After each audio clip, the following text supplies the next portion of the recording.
The coffee mug slipped from my fingers the moment Sophie said the words that would change everything. Not dropped, slipped. Like my entire world had suddenly become too slippery to hold on to. I'm pregnant, Jake. It's not yours. Before we dive deeper into this story, I have one small request. Please subscribe, drop a like, comment, and hit that hype button to boost this channel so more people can discover these incredible Reddit stories. I watched the ceramic shatter against our kitchen floor. The same floor I'd installed myself 3 years ago when we bought this Victorian house in Millbrook. The same floor where we danced barefoot to old Springsteen songs during our housewarming party. The same floor that was now covered in coffee and broken pieces of what used to be my favorite mug, the one that said, "World's okayest husband." Turned out it was prophetic. Say that again? I managed, though my voice sounded like it was coming from someone else entirely. Sophie stood in our doorway, still wearing her yoga pants and that oversized sweater she'd bought for her spiritual retreat in Costa Rica. Her blonde hair was pulled back in one of those messy buns that somehow cost $40 at her salon to achieve. She looked nervous, but there was something else in her expression, determination, like she'd rehearsed this moment. I met someone on the retreat. We connected on a deeper level than you and I ever have. She stepped carefully around the broken mug, her designer sneakers crunching on ceramic. I'm keeping the baby, and you're going to help me raise it. I laughed, actually laughed. It started as a chuckle and built into something that probably sounded unhinged. Let me get this straight. You went on a 2-week find-yourself vacation to Costa Rica, found yourself in bed with some other guy, got pregnant, and now you want me to play daddy. It's not like that. Then what's it like, Sophie? I leaned against the kitchen counter, my hands gripping the granite so hard my knuckles went white. Because from where I'm standing, it looks exactly like that. She had the audacity to look hurt. You don't understand. Marcus and I... Marcus? The name tasted bitter. You're on a first-name basis with your baby daddy. How modern of you. Don't be crude, Jake. This is bigger than your wounded ego. She crossed her arms, and I recognized the stance. It was her negotiation pose, the one she used when dealing with difficult clients at her yoga studio. Here's what's going to happen. You can accept this situation and we'll raise the child together as a family, or we can get divorced and you can give me half of everything you own. Your choice. The kitchen went quiet except for the hum of our refrigerator and the distant sound of our neighbor's dog barking. I stared at my wife of 7 years, really looked at her, and realized I was seeing a stranger. Those are my only options? I asked quietly. Those are your only options. I pushed off from the counter and walked to the window that overlooked our backyard. The garden Sophie had begged me to plant last spring was dying. We'd both been too busy to maintain it, apparently, or maybe just too busy growing apart. You know what's funny? I said, still looking outside. Last month when you said you needed space to reconnect with your authentic self, I actually felt guilty. I thought maybe I hadn't been paying enough attention to you. Maybe I'd been working too much, spending too many nights at the construction sites. Jake, I'm not finished. I turned around, and something in my voice made her step back. I blamed myself for whatever was missing in our marriage. I even looked into couples therapy, made a list of things I could do better. Sophie's face softened slightly. That's sweet, but you were already screwing Marcus in Costa Rica while I was here feeling guilty about not being a good enough husband. The softness vanished. You're being dramatic. Dramatic? I walked over to where she stood, stopping just close enough that she had to look up at me.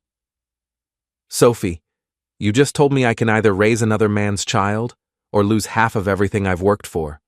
If that's not dramatic, I don't know what is. It doesn't have to be ugly, Jake. We can make this work. For who? You? Marcus? Because it sure as hell doesn't work for me. She sighed like I was being unreasonable, like I was the problem in this equation. Fine. If you want to be selfish about this, we can do it the hard way. My lawyer says I'm entitled to half of your business, half the house, half of everything, including your precious construction company. Your lawyer? The words hit me like a slap. You've already talked to a lawyer? I had to protect myself. Protect yourself from what? The consequences of your own actions? Sophie's phone buzzed. She glanced at it and actually smiled. A small, secret smile that made my stomach turn. That's him, isn't it? I asked. That's Marcus. She didn't deny it. Instead, she typed a quick response, her fingers moving with the kind of familiarity that comes from constant communication. Unbelievable. I shook my head. You're texting your boyfriend while giving me an ultimatum about raising his kid. He's not my boyfriend. It's complicated. Complicated. I repeated the word slowly. You know what's not complicated, Sophie? This conversation. You've made your position clear. Raise your affair baby or lose everything I've built. Our baby, our everything. No. The word came out harder than I intended. It's not our baby. It's your baby and Marcus's baby, and it's not our everything. It's my business that I built from nothing, my house that I renovated with my own hands, my money that I earned working 60-hour weeks while you found yourself at yoga retreats. Sophie's mask finally slipped, and I saw something cold underneath. Half of everything, Jake. That's what I'll get in a divorce. Maybe I'll even get more, considering how hostile you're being. You think you have me cornered. I know I do. I walked to the kitchen island where my laptop sat closed. Sophie watched me nervously as I opened it and began typing. What are you doing? Exploring option 3. There is no option 3. I just gave you the only 2 choices you have. I looked up from the screen, and for the first time since she'd walked into the kitchen, I smiled. Sophie, you've been underestimating me for years. That's about to become a very expensive mistake. You can't scare me with empty threats. Who said anything about threats? I closed the laptop and stood up. I'm just getting started on option 3. You'll see what that looks like soon enough. Sophie stared at me for a long moment, and I could see her trying to figure out if I was bluffing. The truth was, I wasn't entirely sure myself, but I knew one thing with absolute certainty. I wasn't going to raise Marcus's baby, and I wasn't going to hand over half of everything I'd worked for just because my wife decided to have an affair. You're making a mistake, Jake. The only mistake I made was trusting you. I headed toward the kitchen door, crunching broken ceramic under my work boots. I'll be staying at my sister's tonight. We'll talk again when you're ready to have a real conversation. This was a real conversation. I paused in the doorway and looked back at her. She was standing in the middle of our kitchen, surrounded by the mess we'd made, literally and figuratively. Her phone was buzzing again. No, Sophie, that was you delivering an ultimatum. When you're ready to actually talk about divorce terms, custody arrangements for a child that isn't mine, and how we're going to split our assets fairly, then we'll have a real conversation. Until then, enjoy your texts with Marcus. I walked out of the kitchen, grabbed my keys from the hall table, and headed for the front door. Behind me, I could hear Sophie starting to cry. A month ago, that sound would have stopped me in my tracks, would have made me turn around and try to fix whatever was wrong. Today, it just sounded like the noise someone makes when they realize their bluff has been called. I climbed into my truck and sat there for a moment, staring at the house I'd put so much work into. The wraparound porch I'd rebuilt, the windows I'd restored, the garden that was dying in the backyard. My phone rang. It was my sister Gina. Hey, stranger. Haven't heard from you in weeks. How's married life treating you? I started the engine and pulled out of the driveway. Actually, Gina, I was hoping I could crash on your couch tonight. Sophie and I are having some problems. Of course. What kind of problems? The usual married couple stuff? I turned onto Maple Street, watching my house disappear in the rearview mirror. The kind where your wife comes home pregnant with another man's baby and thinks you should be grateful for the opportunity to raise it. Silence on the other end of the line. Gina? You still there? I'm here. I'm just trying to process what you just said. Her voice had shifted into what I thought of as her professional tone. Gina worked as an administrative assistant at the county courthouse, and she'd seen enough domestic drama to know when something was serious. Jake, please tell me you're not doing anything stupid. Define stupid. Anything that involves violence, property damage, or decisions you'll regret when you're thinking clearly. I stopped at a red light and watched a couple walking their dog on the sidewalk. They were holding hands, laughing about something. They looked happy. I wondered if Sophie and I had ever looked that happy, or if we'd just been good at pretending. I'm not going to hurt anyone, Gina. But I'm also not going to roll over and let Sophie steamroll me because she thinks I don't have any other options. What other options do you have? The light turned green. I pressed the gas and headed toward Gina's apartment across town. I'm working on that. But first, I need to ask you something. In your experience at the courthouse, what happens when someone tries to commit paternity fraud? Paternity fraud? Jake, what exactly did Sophie say to you? I told her everything. The ultimatum. The lawyer Sophie had already consulted. The way she'd smiled while texting Marcus during our conversation. By the time I finished, I was pulling into Gina's parking lot. Jesus Christ, Jake. She really said you had to raise this guy's baby or lose everything? Those were her exact words. And she's already talked to a lawyer? Apparently. Gina was quiet for a moment. When she spoke again, her voice was carefully neutral. You know I can't give you legal advice, but I can tell you that the courts don't look kindly on people who try to manipulate the system. Or their spouses. That's what I was hoping you'd say. Jake, be careful. I know you're angry and you have every right to be, but don't let that anger make you do something that'll hurt you in the long run. I turned off the engine and sat in the parking lot, looking up at Gina's second-floor apartment. The lights were on, and I could see her moving around inside, probably clearing space on her couch for her suddenly homeless brother. I'm not angry, Gina. I'm focused. There's a difference. If you say so, come on up. We'll order pizza and you can tell me more about option 3. I grabbed my overnight bag from the passenger seat and headed upstairs. For the first time since Sophie had dropped her bombshell, I felt like I could think clearly. She'd made her choice when she decided to sleep with Marcus. She'd made another choice when she decided to try to manipulate me into accepting the consequences of her actions. Now it was time for me to make some choices of my own. Gina's couch was about as comfortable as sleeping on a pile of bricks, but I'd barely slept anyway. I spent most of the night staring at the ceiling, thinking about everything Sophie had said and everything she hadn't said. By the time dawn broke through Gina's living room windows, I had the beginnings of a plan. The first step was coffee. The second step was calling in sick to work. The third step was figuring out exactly what I was dealing with. You look terrible, Gina said, padding into the living room in her bathrobe and fuzzy slippers. She worked the early shift at the courthouse, which meant she was usually up by 6. Thanks. That's exactly what every man wants to hear after his wife tells him he's going to be raising another man's baby. Too soon for jokes? Way too soon. I sat up and folded the blanket she'd given me. But I appreciate the honesty.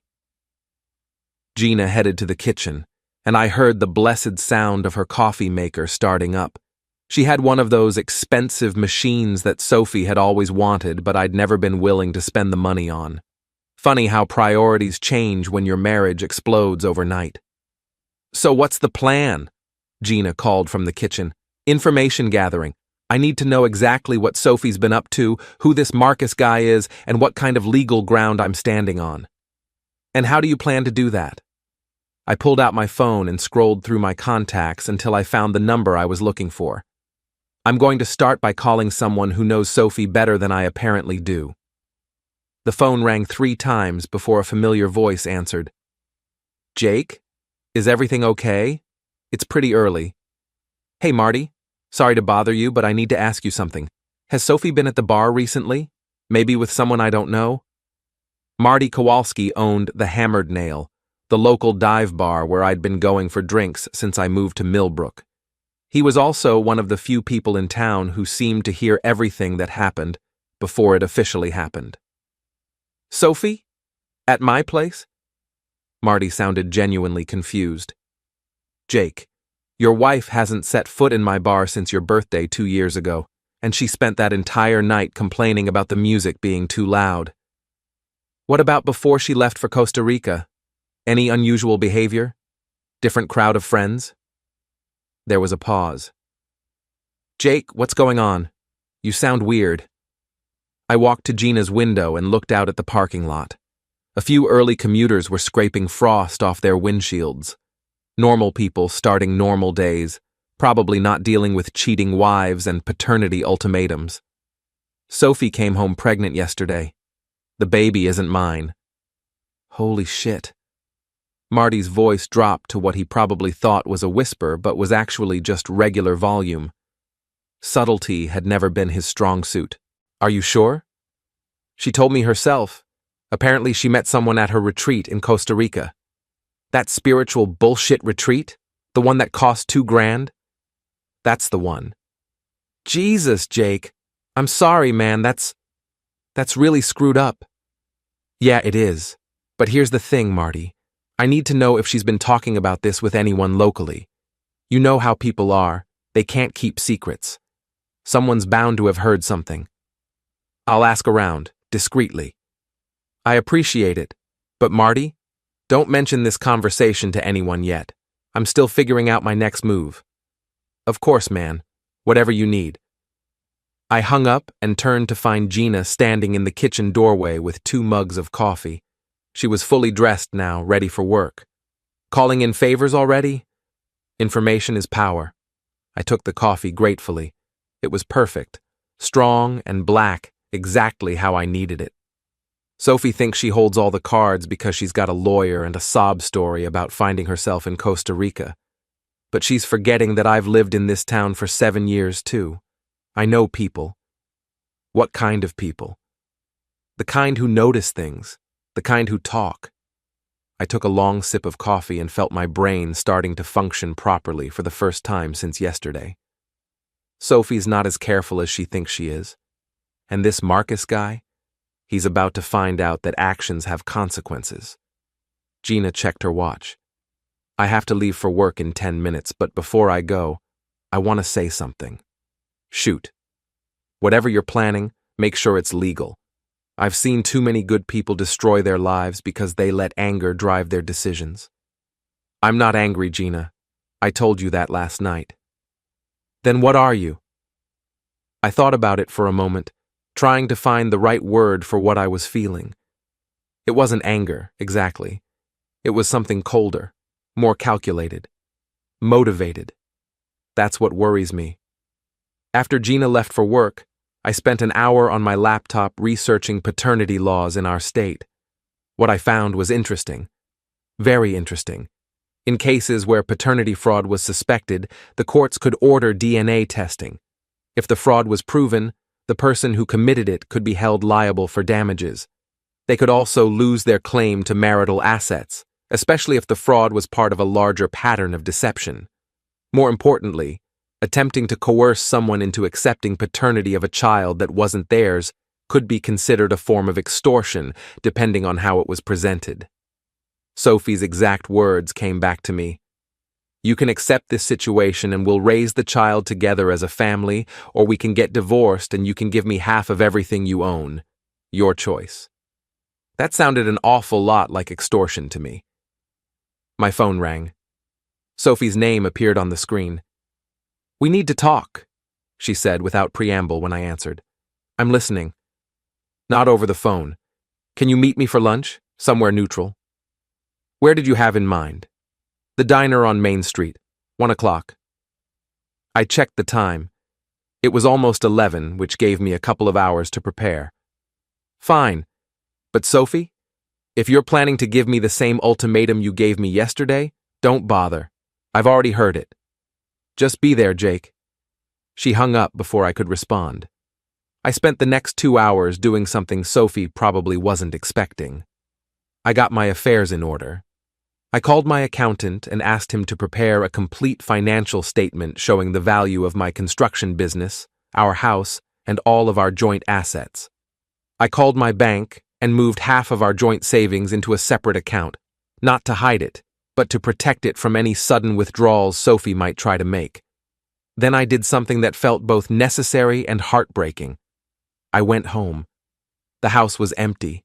Sophie's car was gone, and there was no sign that she'd cleaned up the broken coffee mug from yesterday. I swept it up myself, then walked through the rooms I'd spent years renovating. The hardwood floors I'd refinished by hand, the kitchen cabinets I'd built in my workshop, the bathroom I'd completely gutted and rebuilt when we first moved in. Every room held memories of the work I'd done, the life I'd tried to build.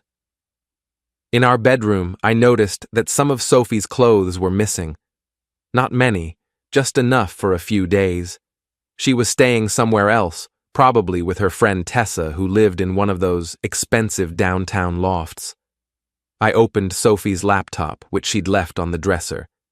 It was password protected, but I knew her passwords. She used the same 3 variations for everything: our wedding date, her birthday, and the name of the cat she'd had as a child. The wedding date worked. Her email was a goldmine. Dozens of messages from someone named Marcus Caldwell, starting about 3 weeks before her trip to Costa Rica. The early messages were flirty but relatively innocent. The later ones were explicit enough to make me close the laptop and walk away for a few minutes. But it was the most recent email that made my blood run cold. It was from yesterday, sent about an hour after our kitchen confrontation. Sophie. Don't worry about Jake. He'll come around once he realizes he doesn't have any other choice. Men like him always do. They're too comfortable with their little lives to risk losing everything. Besides, even if he tries to fight this, what's he going to do? He's a construction worker from a small town. You've got a lawyer. You've got leverage. He's got nothing. I'll be back in town next week. We can celebrate then. Ma. I read the email 3 times, and each time it made me angrier. Not just because of the arrogance, but because of how completely Marcus had misunderstood the situation. He thought I was some blue-collar pushover who would roll over rather than risk a fight. He was about to learn otherwise. I forwarded the email to my own account, along with several others that clearly showed the timeline of Sophie and Marcus's relationship. Then I cleared the forwarding history and closed the laptop. By the time I left for the diner, I had a folder full of printed emails, a complete financial statement, and a much clearer picture of what I was up against. Sophie was already waiting when I arrived at Murphy's diner. She'd chosen a corner booth, probably hoping for privacy. She looked tired, and I noticed she was drinking ginger ale instead of her usual diet soda. "Morning sickness?" I asked as I slid into the booth across from her. "It's not that bad yet. How far along are you?" "About 6 weeks." I did the math quickly. "So this happened pretty early in your 2-week retreat." Sophie's cheeks flushed slightly. "Jake, I didn't ask you here to go over the details of my relationship with Marcus." "Your relationship?" I kept my voice level, but something in my tone made her look uncomfortable. "Is that what we're calling it now?" "You know what I mean." "Actually, I don't. Yesterday you said you met someone and connected with him. Today it's a relationship. Tomorrow maybe it'll be true love. I'm having trouble keeping track of the story." Sophie sighed. "I'm trying to be mature about this, Jake. I'm trying to find a solution that works for everyone." "Everyone except me." "That's not true. I think if you really considered the options..." "I have considered the options." I pulled out the folder I'd brought and set it on the table between us. "In fact, I've been doing a lot of research since yesterday." Sophie eyed the folder nervously. "What kind of research?" "The kind that involves understanding my legal rights when my wife tries to commit paternity fraud." "Paternity fraud?" Sophie's voice rose slightly, and a couple at a nearby table looked over. She lowered it quickly. "Jake, That's a terrible thing to say. It's a terrible thing to do. I opened the folder and pulled out a printed copy of Marcus's email. But apparently your boyfriend thinks I'm too stupid to figure it out. Sophie's face went white as she read the email. How did you get this? From your laptop. You really should use better passwords. You went through my personal emails? Sophie, you came home pregnant with another man's baby and gave me an ultimatum. Your right to privacy went out the window when you decided to blow up our marriage. She was quiet for a long moment, staring at the email. When she looked up, there were tears in her eyes. It's not what it looks like. It looks like you and Marcus planned this whole thing. It looks like you think you can manipulate me into accepting a situation that benefits you and screws me over completely. That's not true. Then explain it to me. I leaned back in the booth and crossed my arms. Explain how this is anything other than you trying to have your cake and eat it too. Sophie wiped her eyes with her napkin. I made a mistake, okay? I know that. But the baby didn't ask to be born into this situation. Don't you think we owe it to this child to try to make the best of things? We don't owe this child anything, Sophie. You and Marcus owe this child something. I'm just the guy you're trying to stick with the bill. You're my husband. Not for much longer. The words hung in the air between us. Sophie stared at me like she was seeing me clearly for the first time. You're really going to divorce me over this? Sophie, you cheated on me, got pregnant, and then tried to blackmail me into raising another man's child. What exactly did you think was going to happen? I thought you loved me enough to work through this. I almost laughed.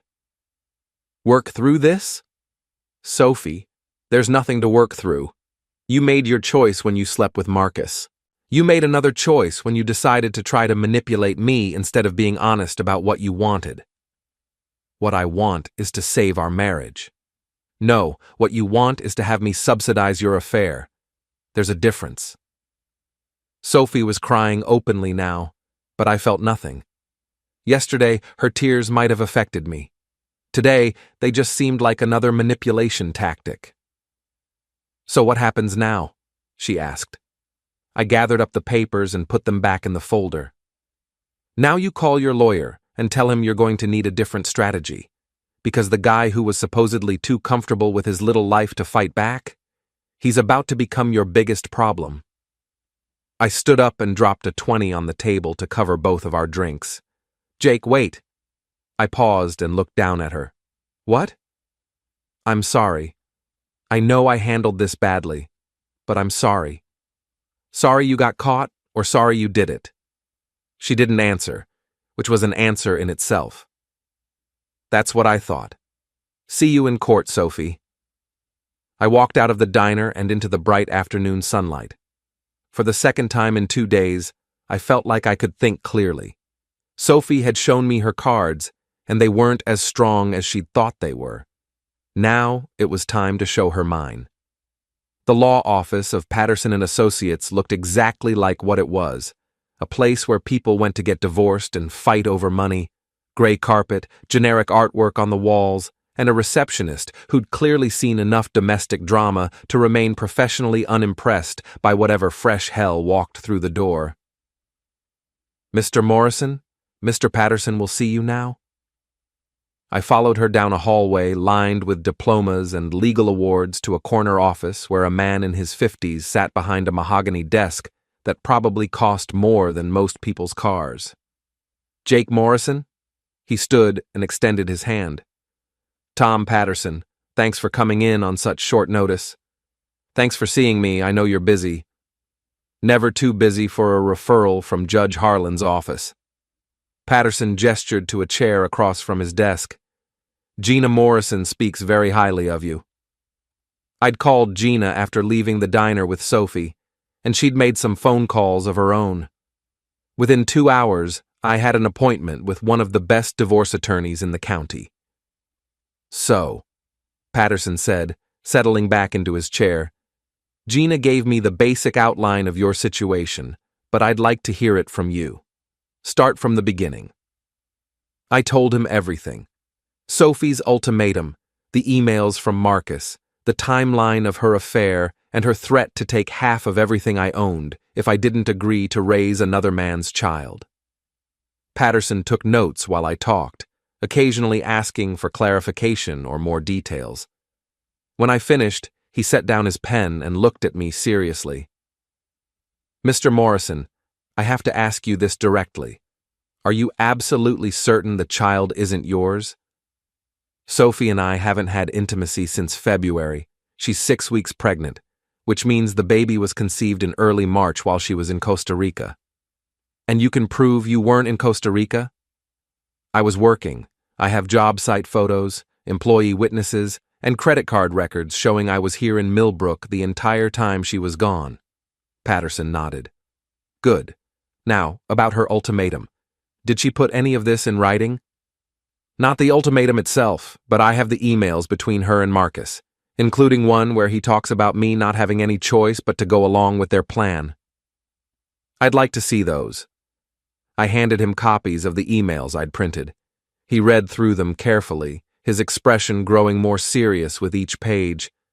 "This is good," he said finally. "Very good. In fact, this is some of the clearest evidence of attempted paternity fraud I've seen in 20 years of practice." "What does that mean for my case?" "It means your wife has made several very serious mistakes." Patterson leaned forward. "First, attempting to coerce you into accepting paternity of a child that isn't yours could be considered extortion under state law. Second, her threat to take half your assets based on fraudulent paternity claims could void her community property rights entirely." "Entirely?"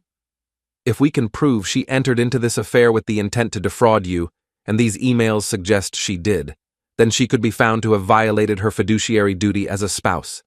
That means she forfeits her claim to marital assets." I felt something loosen in my chest for the first time in 2 days. "So I wouldn't lose the business? Or the house?"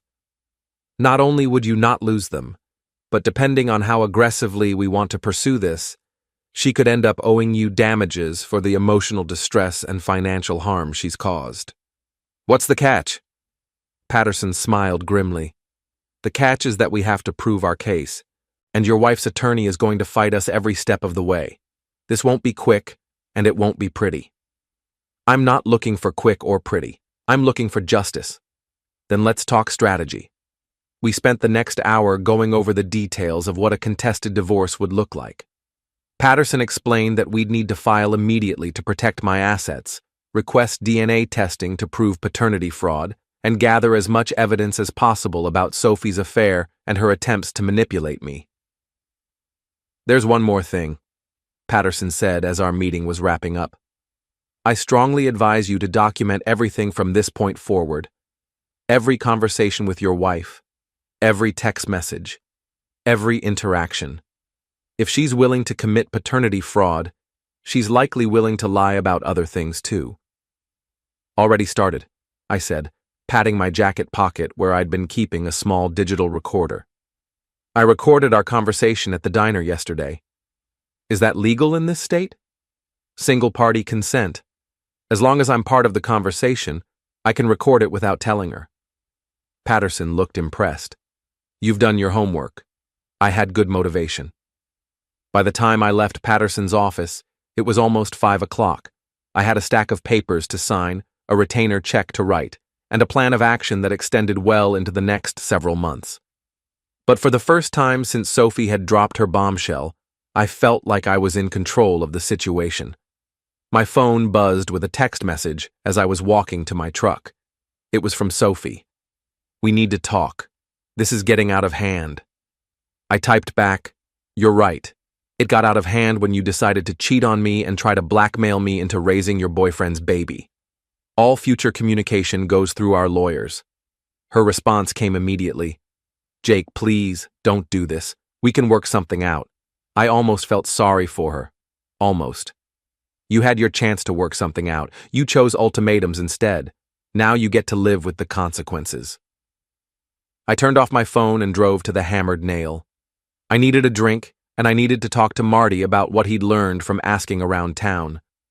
The bar was busy for a weeknight, filled with the usual crowd of construction workers, shop owners, and other locals unwinding after work. Marty was behind the bar, and he nodded toward an empty stool at the far end when he saw me come in. "Rough day?" he asked, sliding a beer across the bar without being asked. "Getting better." I took a long drink and felt some of the tension leave my shoulders. "What did you find out?"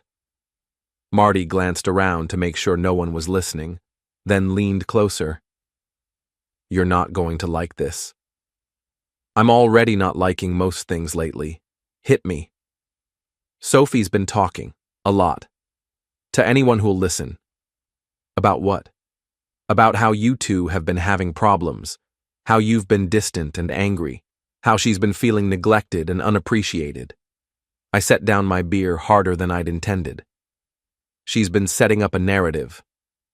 "That's what it sounds like to me. Tessa Rodriguez has been spreading it around that Sophie's been struggling in your marriage for months, that she only went to Costa Rica because she needed space to figure out what she wanted. And now she's pregnant with another man's baby, but somehow that's my fault too?" According to the story that's going around, she met this Marcus guy at the retreat and realized what she'd been missing in her marriage. The pregnancy was unexpected, but she's hoping you two can work through your problems for the sake of the baby. Jesus Christ. I rubbed my temples where a headache was starting to build. She's rewriting history to make herself look like the victim. It gets worse. How could it possibly get worse? Tessa's been telling people that you've been drinking too much and that Sophie's afraid of how you're going to react when you find out about the baby. The bar suddenly felt too loud and too crowded. I could feel people looking at me, and I wondered how many of them had heard Tessa's version of events. So according to Sophie and her friend, I'm an angry drunk who drove my wife into the arms of another man. That's the story they're selling, and people are buying it? Marty shrugged. People believe what they want to believe, and a story about a neglected wife who found love with someone else is a lot more interesting than a story about a cheating wife who tried to blackmail her husband. I finished my beer and signaled for another one. Well, they're about to get a lot more interesting story when this hits the courthouse. You're really going through with the divorce? I'm really going through with the divorce, and I'm going to make sure everyone in this town knows exactly what Sophie tried to do. Marty poured my second beer and set it down carefully. Jake, I've known you for 7 years. You're a good guy, and you don't deserve what she's putting you through. But be careful about how you handle this. Small towns have long memories. So do I. I was halfway through my second beer when the front door opened and 3 people walked in who made my night significantly more complicated. Tom Bradley, Steve Chen, and Mike Rodriguez. 3 guys I'd considered friends until about 30 seconds ago, when I realized that Mike Rodriguez was probably related to the Tessa who'd been spreading Sophie's version of events around town. They spotted me immediately and walked over. Tom, who I'd known since high school, clapped me on the shoulder like nothing had changed. Jake, how you doing, man? Haven't seen you around much lately. Been busy with work. I kept my voice neutral, but I was watching Mike Rodriguez carefully. He was Tessa's cousin, and if she'd been talking to family, he probably knew more about my situation than he was letting on. Yeah, Tessa mentioned Sophie's been going through a tough time, Mike said, confirming my suspicion.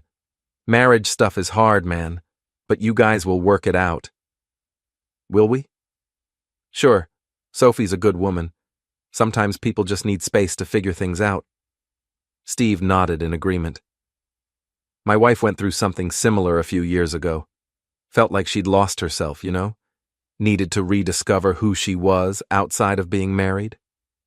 And did she rediscover herself by getting pregnant with another man's baby? I asked quietly. The 3 of them went silent. Tom looked confused, Steve looked uncomfortable, and Mike looked like he'd been caught in a lie.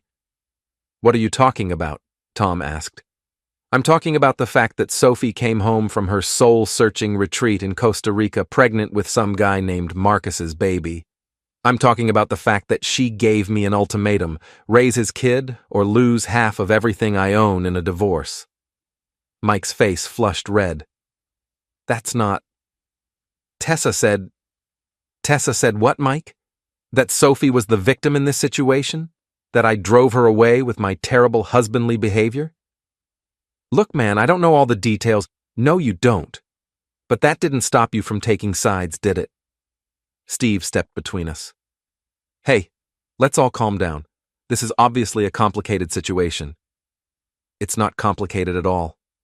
I stood up from my bar stool and faced all three of them. My wife cheated on me, got pregnant, and tried to blackmail me into raising another man's child. Then she and her friends started spreading lies around town to make me look like the bad guy. The only complicated part is figuring out which one of you knew the truth and decided to play along with her bullshit story. Tom held up his hands. Jake, I swear I didn't know about any pregnancy. Tessa just said you guys were having problems and that Sophie was trying to work things out. And you believed her without even talking to me? We didn't want to get in the middle of your personal business. But you were fine getting in the middle of it when you thought I was the problem. The bar had gotten quieter around us. Other customers were starting to notice the tension, and Marty was watching from behind the bar with a concerned expression. Maybe we should take this outside, Steve suggested. Maybe you should take yourselves outside, I said. All three of you. Because as of right now, we're not friends anymore. Mike stepped forward, his face angry. You can't blame us for believing what we were told. If you'd been honest about what was really going on, I've been honest. Sophie's the one who's been lying, but instead of giving me the benefit of the doubt, instead of maybe asking for my side of the story, you decided to believe her version because it was more convenient. That's not fair, Jake. You know what's not fair? Having your wife cheat on you and then having your friends take her side because they couldn't be bothered to find out the truth. I threw a 20 on the bar and headed for the door. Behind me, I could hear Tom calling my name, but I didn't turn around. I was done with all of them. Outside in the parking lot, the cool evening air felt good on my face. I was angrier than I'd been since this whole thing started, but it was a clean anger. A useful anger. Sophie hadn't just betrayed me, she'd tried to turn my friends against me. She'd tried to isolate me and control the narrative so that when her ultimatum became public knowledge, I'd be the one who looked unreasonable. It was a smart strategy. It might have even worked if I hadn't found those emails and if I hadn't hired Tom Patterson. But now that I knew what I was dealing with, I could plan accordingly. My phone buzzed with another text from Sophie. Please call me. We need to talk before this gets any worse. I typed back, it's already as bad as it can get. See you in court. Then I blocked her number and drove home to start preparing for war. The next morning, I woke up in my own bed for the first time in 3 days. The house felt different, emptier somehow, even though Sophie had only taken a few things with her. But there was also a sense of possibility that hadn't been there before, like I was finally free to make decisions without worrying about how they'd affect someone who'd already decided I didn't matter. I made coffee in my own kitchen using my own coffee maker and sat at my own table to review the documents Tom Patterson had given me: petition for divorce, request for emergency asset protection, motion for DNA testing, and a restraining order preventing Sophie from making any major financial decisions without court approval. It was going to be a busy day. My first stop was the bank, where I met with the branch manager to discuss protecting my business accounts. Sophie had signature authority on our personal accounts, but my construction company was solely in my name. Still, I wanted to make sure she couldn't do anything to interfere with my ability to operate. I understand you're going through a divorce, the manager said, reviewing the paperwork I'd brought. These situations can get complicated from a financial perspective. That's why I'm here. I want to make sure my business stays protected while the legal process plays out. Smart thinking. We can restructure your accounts to require dual authorization for any major transactions, and we can flag your personal accounts to alert you immediately if there's any unusual activity. By the time I left the bank, I felt like I'd built a fortress around everything I'd worked for. Sophie could try to take half of what we'd built together, but she wasn't going to destroy what I'd built on my own. My next stop was the courthouse, where Gina was waiting for me with a stack of forms and a grim expression. "You sure about this?" she asked as we walked toward the filing office. "I've never been more sure of anything in my life. It's just, once you file these papers, there's no going back. This becomes public record. Everyone in town is going to know your business." I thought about my conversation with Tom, Steve, and Mike at the bar last night. Everyone in town already thinks they know my business. At least now they'll know the truth. The filing process took about an hour. Petition for divorce based on adultery and attempted fraud, request for emergency asset protection, motion to compel DNA testing. By the time we were finished, I had officially declared war on my marriage.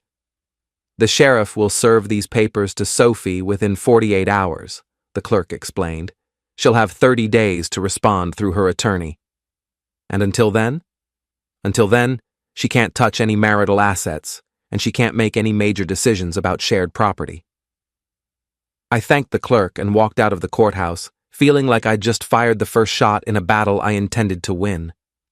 My phone was ringing as I got to my truck. Unknown number. "Jake Morrison." "Mr. Morrison, this is David Klein. I represent your wife in her divorce proceedings." Sophie's lawyer. That was fast. "What can I do for you, Mr. Klein?" "I think we may have gotten off on the wrong foot here. Mrs. Morrison is very upset about the papers she was served this morning, and she's hoping we can work out some kind of arrangement without involving the courts." "What kind of arrangement? Perhaps we could meet for coffee? Discuss this like civilized adults?" I almost laughed. "Mr. Klein, your client tried to blackmail me into raising another man's child. The time for civilized discussion ended when she gave me that ultimatum. Mr. Morrison, I think there may be some misunderstanding about what Mrs. Morrison was proposing." "There's no misunderstanding. I have her exact words recorded. I also have emails between her and her boyfriend discussing their strategy for manipulating me. If you want to discuss anything, you can discuss it with my attorney, Tom Patterson." "Mr. Morrison, please. Let's not make this more difficult than it needs to be." "Mr. Klein, your client made this difficult when she decided to cheat on me and then lie about it. I'm just responding appropriately." I hung up and immediately called Patterson to let him know Sophie's lawyer had made contact. "That was fast," Patterson said. "They must be worried." "Should they be?" "If I were representing your wife, I'd be very worried right now. The evidence you've provided makes this a very difficult case for them to win." "Good. Because I'm not interested in settling." "What if they offer you everything you want? Full custody of marital assets, no alimony, clean break?" I thought about it for a moment. "I want more than that." "What do you mean?" "I want everyone in this town to know exactly what Sophie tried to do. I want her friends who've been spreading lies about me to hear the truth. I want her boyfriend to understand that actions have consequences." Patterson was quiet for a moment. "Jake, I understand you're angry, and you have every right to be. But revenge can be expensive, both financially and personally. This isn't revenge, this is justice. Sometimes the line between those two things gets blurry. Not for me, it doesn't." After I hung up with Patterson, I drove to my current job site, where my crew was working on a kitchen renovation for a young couple who'd just bought their first house. It felt good to focus on something constructive for a few hours, something that involved building instead of tearing down. But even there, I couldn't escape the situation completely. Around noon, my foreman Danny pulled me aside. "Boss, I don't want to get in your business, but I heard some things at lunch that I thought you should know about." "What kind of things?" "About you and Sophie. About problems you've been having." I set down my hammer and looked at Danny seriously. He'd been working for me for 3 years, and he was a good guy. If he was bringing this up, it was because he was concerned. "What exactly did you hear?" "That Sophie's been unhappy for a while. That you've been drinking too much and that she's scared of you." And where did you hear this? My wife heard it at the grocery store, from some woman named Tessa. Danny, I want you to listen to me very carefully. Sophie cheated on me while she was in Costa Rica. She came home pregnant with another man's baby and tried to blackmail me into raising it. Everything else you've heard is bullshit designed to make me look like the bad guy. Danny's eyes widened. Seriously? Seriously? And if anyone else on the crew has heard these stories, I want them to know the truth. Jesus, Jake. I'm sorry, man. I had no idea. It's not your fault. But I need to know that my own crew has my back while I'm dealing with this. Of course we do. You're a good boss and a good guy. Anyone who knows you knows that. I appreciate that, Danny. More than you know. But as the afternoon wore on, I started to realize just how effectively Sophie and Tessa had been spreading their version of events. My phone rang 3 times with calls from clients who'd heard I was going through a tough time and wanted to make sure their projects wouldn't be affected. Each time I had to explain that my personal problems wouldn't impact my work, but I could hear the doubt in their voices. By 5 o'clock, I was furious all over again. Sophie wasn't just trying to take my money, she was trying to destroy my reputation and my business. That's when I decided it was time to stop playing defense and start playing offense. I drove straight to Tessa Rodriguez's apartment building, a converted warehouse in the trendy part of downtown. The kind of place where young professionals paid too much money to live in spaces with exposed brick and no parking. Tessa answered her door wearing yoga pants and a tank top that probably cost more than most people's car payments. She looked surprised to see me, and not pleasantly surprised. Jake, what are you doing here? I came to talk to you about the stories you've been telling about me around town. I don't know what you mean. Sure you do. Stories about how I've been drinking too much and how Sophie's afraid of me. Stories about how I've been a terrible husband who drove his poor wife into the arms of another man. Tessa crossed her arms and tried to look defiant, but I could see the nervousness in her eyes. Sophie's my friend. She needed someone to talk to.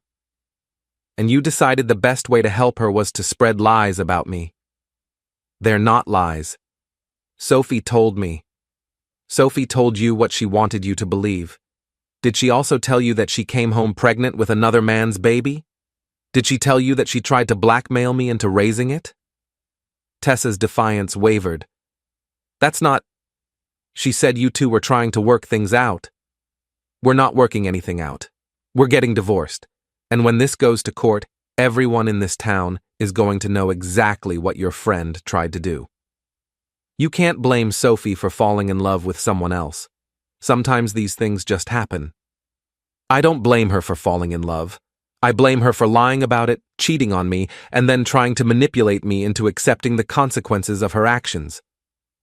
I pulled out my phone and showed her a screenshot of one of Marcus's emails. This is from Sophie's boyfriend. Read it. Tessa read the email, and I watched her face change as she realized what she was looking at.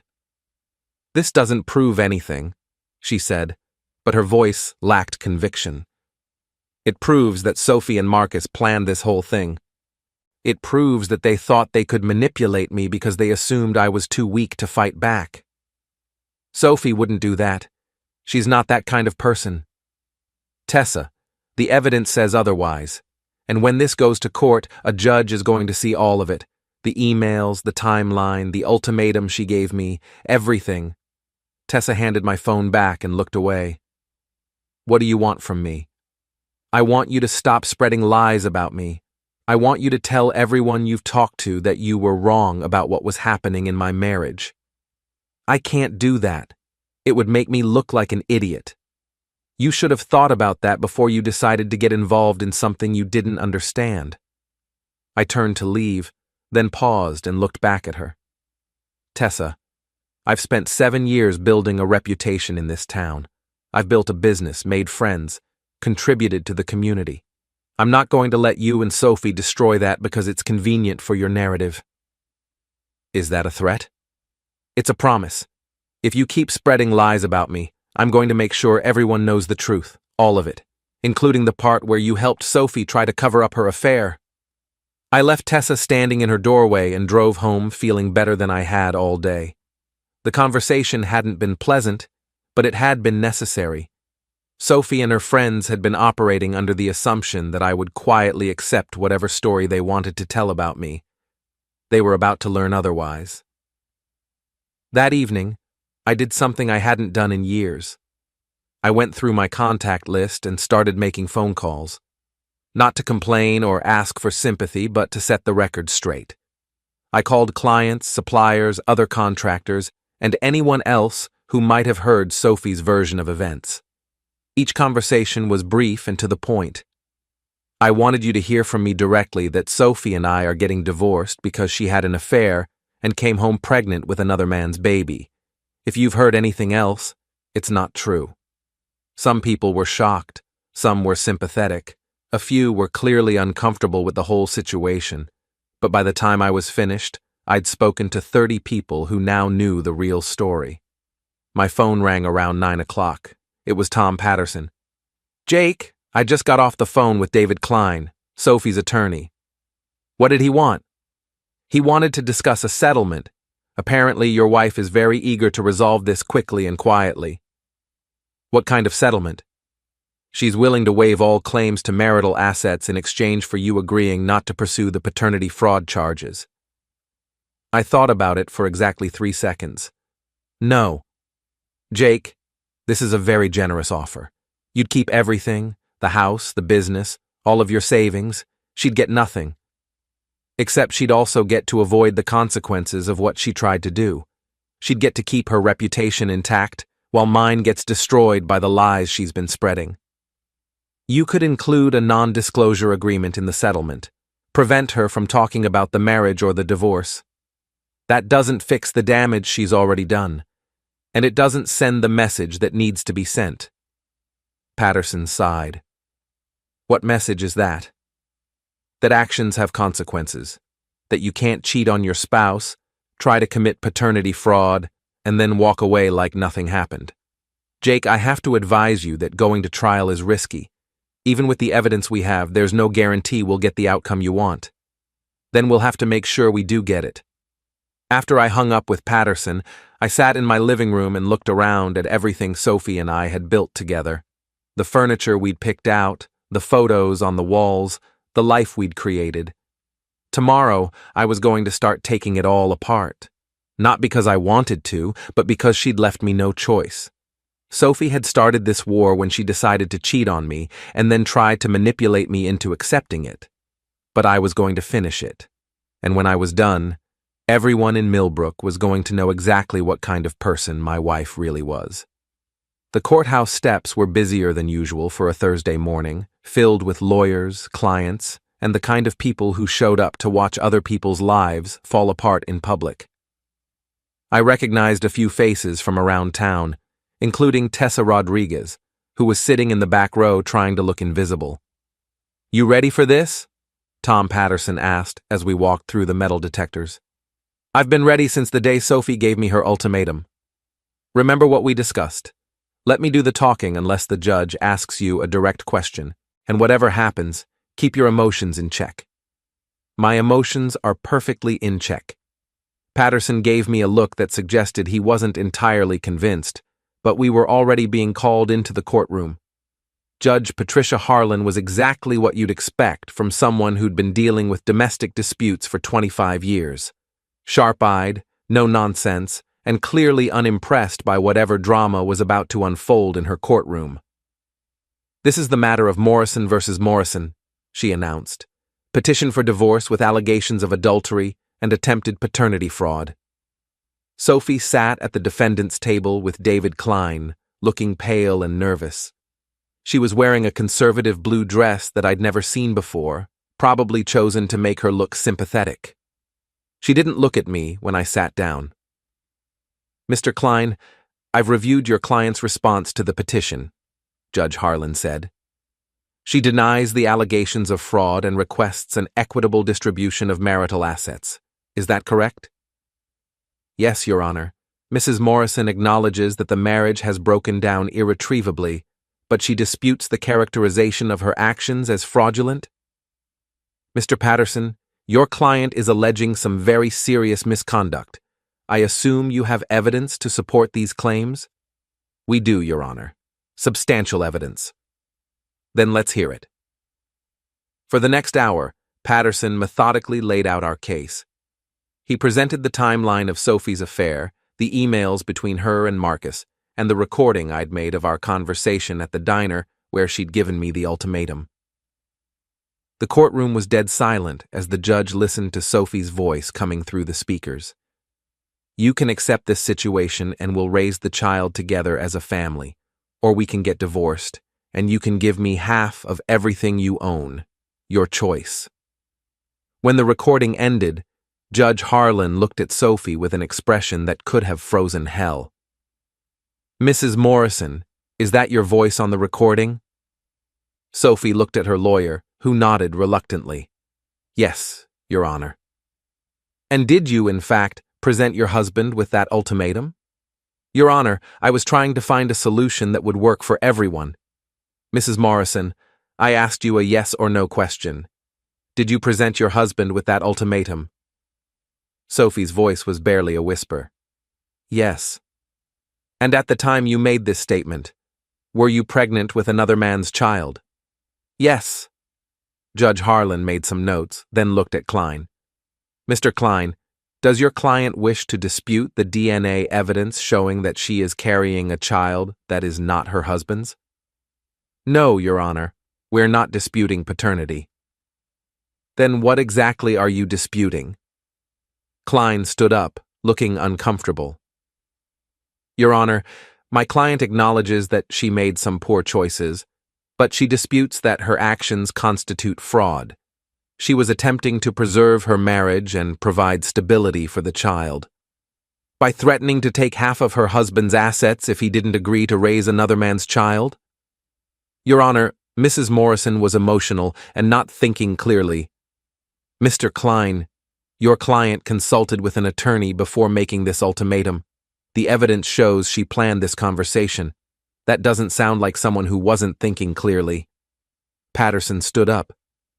Your Honor, if I may, we'd like to present additional evidence showing that this was part of a coordinated effort between Mrs. Morrison and her paramour to manipulate my client. Proceed. Patterson presented Marcus's emails, including the one where he'd called me a construction worker from a small town who would come around once I realized I didn't have any other choice. The judge read through the emails carefully, her expression growing darker with each page. Mrs. Morrison, are you familiar with these communications between yourself and Mr. Caldwell? Yes, Your Honor. And did you participate in discussions about how to handle your husband's expected reaction to your pregnancy? Sophie looked like she was going to be sick. Yes, Your Honor. Mr. Klein, I have to say that this evidence paints a very troubling picture of your client's conduct. This appears to be a deliberate attempt to defraud Mr. Morrison of both his paternal rights and his financial assets. Your Honor, my client is prepared to waive any claim to marital assets if that would resolve this matter. Mr. Klein, this isn't just about money. Your client has made false statements under oath, attempted to manipulate the legal system, and engaged in what appears to be extortion. These are serious matters that go beyond the scope of a simple divorce proceeding. I felt a surge of satisfaction as I watched Sophie's face crumble. This was exactly what I'd wanted, for her to face the consequences of her actions in front of everyone. Your Honor, Patterson said, we'd like to request that the court find Mrs. Morrison in violation of her fiduciary duty as a spouse, which would void her claim to community property. Your Honor, Klein interjected, that's an extreme remedy. Mr. Klein, your client threatened to take half of her husband's assets based on fraudulent claims about paternity. If that's not a violation of fiduciary duty, I don't know what is. Judge Harlan reviewed her notes for several minutes while the courtroom waited in tense silence. Finally, she looked up.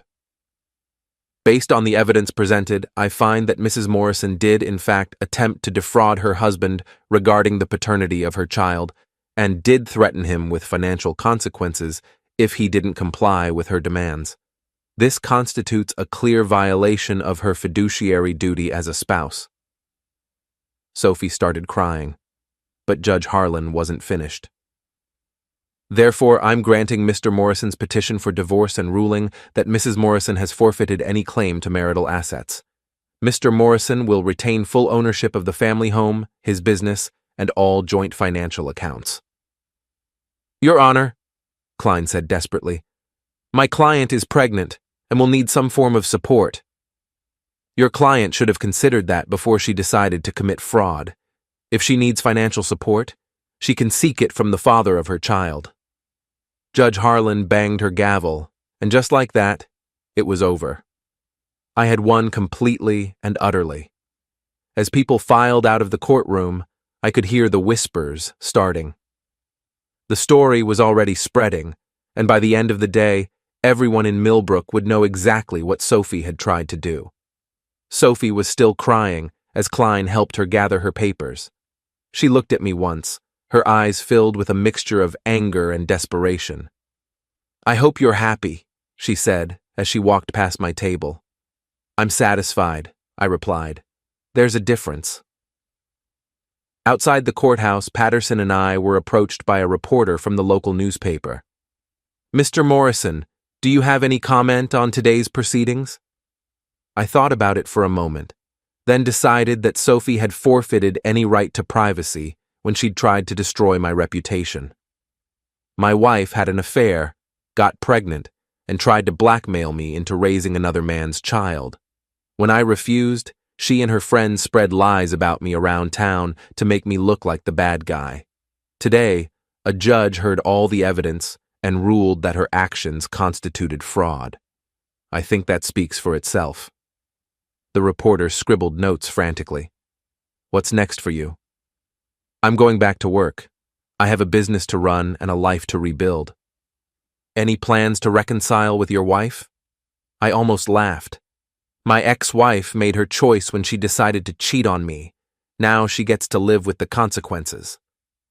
That afternoon, I drove to the Hammered Nail to celebrate with a beer and to see if the news had traveled as fast as I expected it to.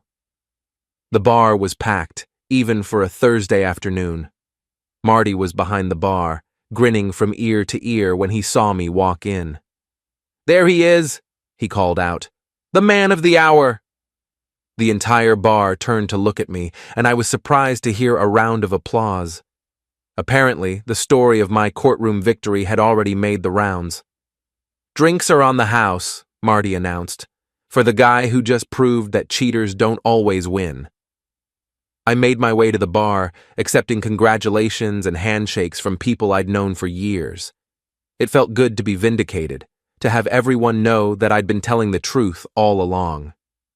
Hell of a thing, said Bill Murphy, an older contractor who'd been in town longer than anyone.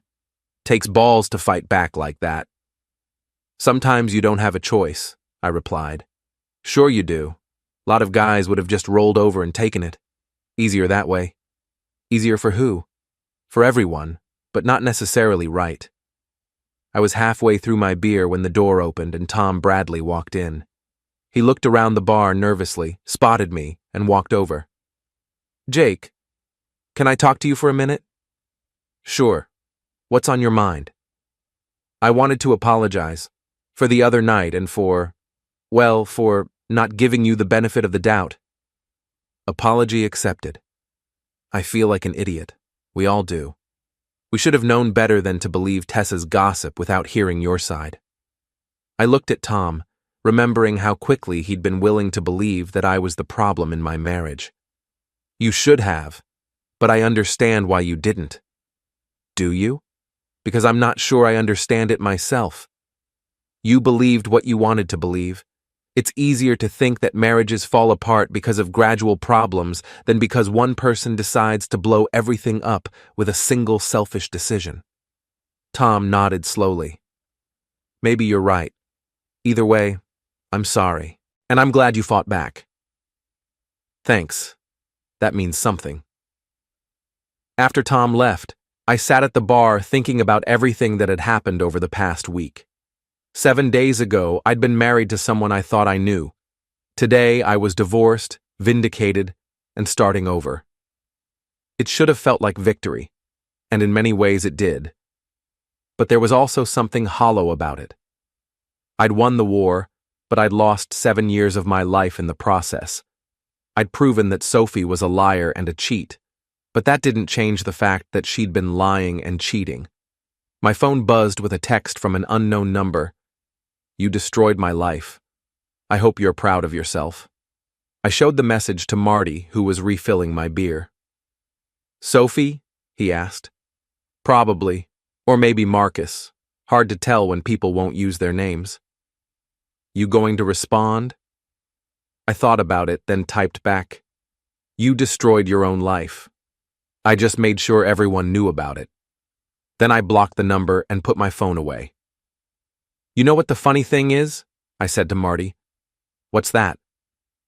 If Sophie had just been honest with me from the beginning, if she'd come home and said she'd fallen in love with someone else and wanted a divorce, I probably would have been reasonable about it. We could have split everything fairly and moved on with our lives. But she didn't do that. No, she thought she could manipulate me. She thought she could have her affair and make me pay for it too. And now? I finished my beer and put some money on the bar. Now she gets to explain to her boyfriend why he's going to be paying child support for the next 18 years while she figures out how to support herself without half of my assets. That's cold, Jake. That's justice. I left the bar and drove home to my empty house. For the first time in a week, it felt like mine again. Not ours, mine. I walked through the rooms I'd renovated, looking at everything with fresh eyes. Tomorrow I'd start making changes. New paint, new furniture, new everything. I was going to erase every trace of Sophie Morrison and start building a life that was entirely my own. But first, I was going to sit on my front porch with a beer and enjoy the sound of silence. No ultimatums, no manipulation, no lies, just peace. For the first time in 7 years, I was exactly where I wanted to be, alone, free, and answerable to no one but myself. Sophie had given me 2 choices: raise her boyfriend's baby or lose everything I'd worked for. Instead, I'd chosen option 3, win everything and let her face the consequences of her own actions. It had been the right choice.